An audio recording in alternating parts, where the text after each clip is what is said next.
Hello and welcome to another video. Today I'm showing you how to do no line coloring. To start out today, I have printed the Party Hardy digital stamps from Saturated Canary onto some Nina Solar White 110-pound cardstock. Before I printed this image, I made the lines faint so that they wouldn't show up as much when I'd colored in the image. This is basically the whole trick to coloring without lines. So the lines are there, they're just not shown as much once it's colored. So I'm starting out, as I normally do, with some ivory, and then I'm going in with blush around the corners, where the shadow would be. And then I go to darker and darker colors, and then I go back to light again. However, when you color without lines, it looks very, very dark when you first color it in. Therefore, you tend to color in the face very faintly, and then when you completed the whole image, it looks very, very faint. So it's okay if it looks very dark, like mine does right now. It does not look like she's a normal Caucasian girl, but she is. So basically, once you've colored in the rest, she will look like normal.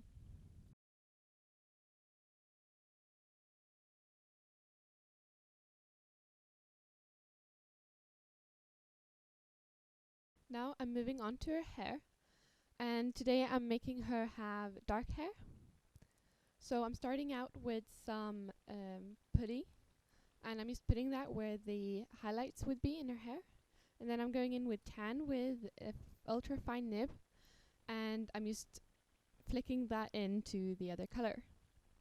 This makes the hair look very fine and a lot more realistic and hair-like.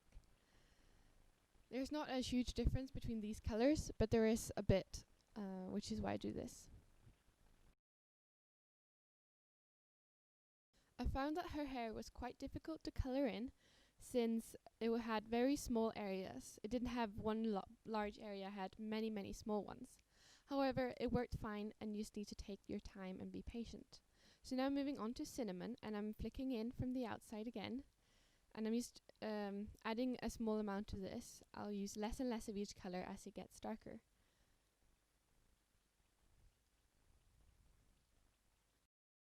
Now I'm moving on to cocoa, and just doing exactly the same with this one, except it's a bit darker, so I use a little bit less.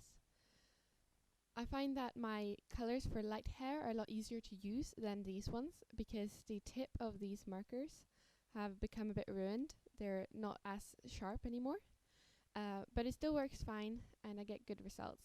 Now I've moved on to my darkest color, which is walnut, and this one still got very good tip, so it's easy to use.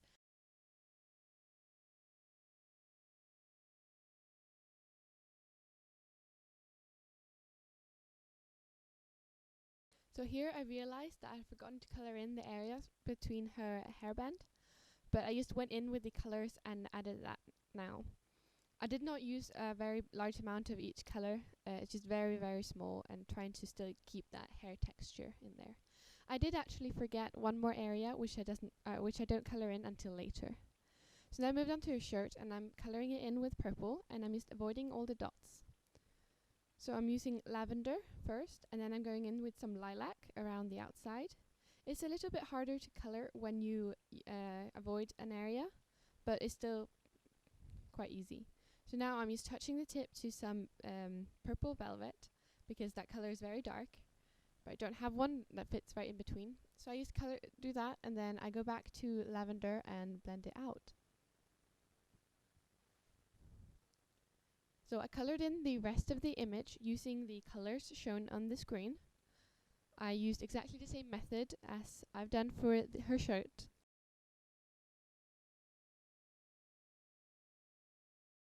Once I've colored in the whole image, you can see that the dots did become a bit colored as well. So I'm going in with my white gel pen and just filling that in so it turns really white.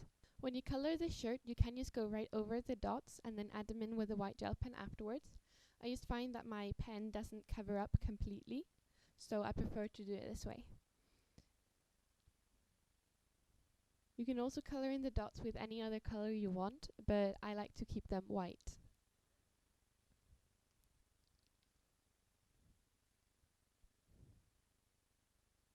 So once I've colored in the dots, I'll move on to fill in the star on her skirt as well. This star I didn't avoid when I was coloring, so it's still a bit green, but I made it lighter using the pen. I'm also coloring in the small stars on her tights. This doesn't show up too much, but I think it still adds a very nice little detail.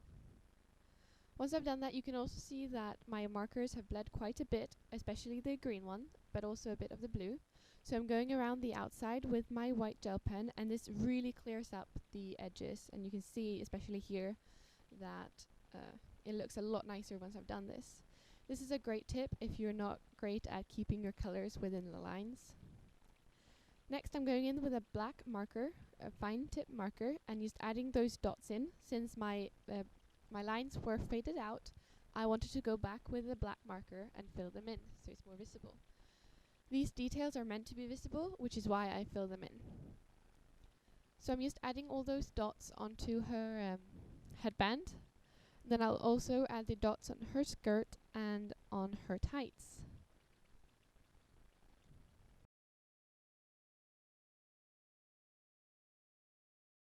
When I add details like this, I like to turn my paper so that it's easier to access and see the points where I'm coloring.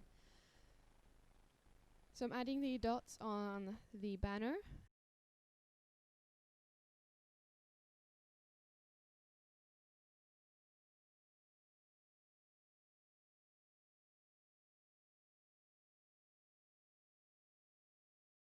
Next, I'm filling in her mouth with the same pen as before. This is also to make that show up more, since it's one of the things that's meant to show up. Here I realized that I had forgotten to color in the tongue, so I will soon add that as well. So I filled in her nose and her eyes as well. This just makes the eyes look more complete and the whole face as well. When you do no-line coloring, it's really important to go in and color in the eyes and the mouth and so on, so that it still shows up, because that's the few areas where you actually want the color to show.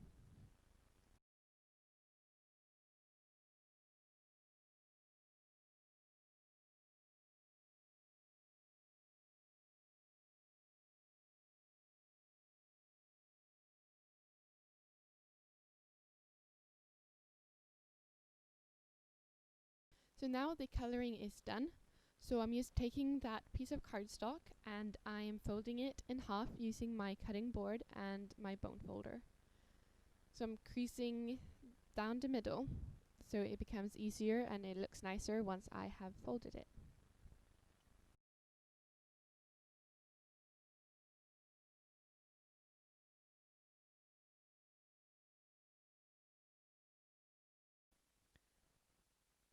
So once I've done that, I'm taking up the cardstock and I'm folding it, and then I'm using my bone folder again, and I'm just creasing that line. This makes the card stay folded and makes the crease look a lot nicer.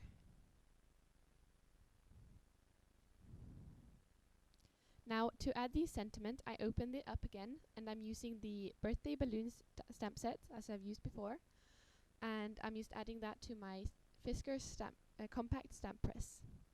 I'm using some Memento Tuxedo black ink and I'm stamping that onto the side of the card. I thought that this stamp fit really nicely with this girl because she looks a bit crazy and really enjoying the party. So I'm just folding the card and creasing the edge again, and it's done. Here is a picture of the final card. This technique is really nice to use, and you can even make the lines even fainter than I have. I think mine are a bit too dark still, and if you make them lighter, you can make them show up even less. I think the less they show, the nicer it looks, but it still has to be possible to color in the image. This card can be changed up a lot, and you can basically print out whichever digital stamp you want, or you can stamp off a stamp to create the lighter effect when you stamp. That is it for this video. Thank you so much for watching, and I hope you check out my other videos and check out the ones coming up. See you. Bye.